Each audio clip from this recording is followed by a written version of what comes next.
So let's get started. First off, in the bowl of your stand mixer, we're gonna add 2 cups of warm water. It's about 110 to 120 degrees. And if you're making this on an ice cold day, feel free to rinse your bowl out with some warm water so it doesn't draw the temperature down. To feed our yeast and soften our dough slightly, we're gonna add 2 tablespoons of sugar. I can buy that at the store.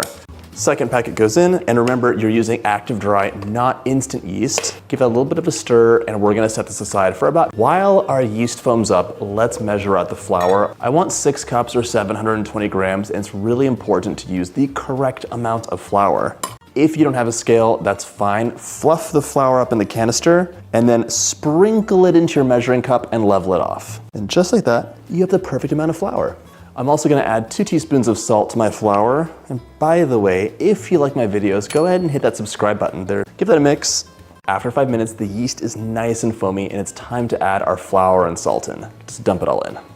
For some added richness, I also wanna add 4 tablespoons of melted butter, but make sure the butter is not screaming hot. That might make your yeast a little bit sad.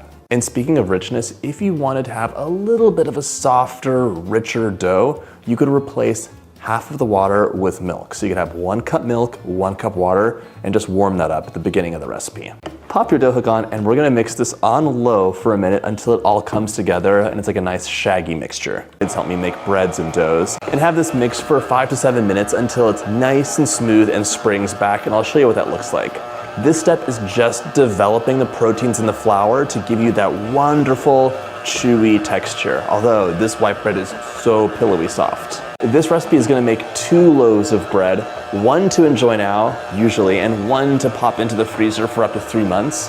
Then you can, and it's time for a test. Normally this would go right into the bowl to go rise, but I did wanna show you really quickly how you would knead it by hand in case you wanna do that. You would always flour your clean countertop. For our rise, we want a large bowl, lightly greased with some oil, just to make sure that it's all nicely coated with the oil. That's gonna prevent any drying out.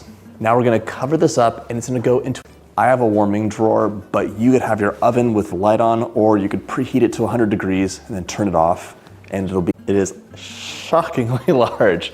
Definitely ready to divide into our 2 loaves. So grab some flour, and we're gonna lightly flour the surface. So satisfying. Divide this into 2, 9 by 12, perfect. There we go. You could also butter it if you wanted.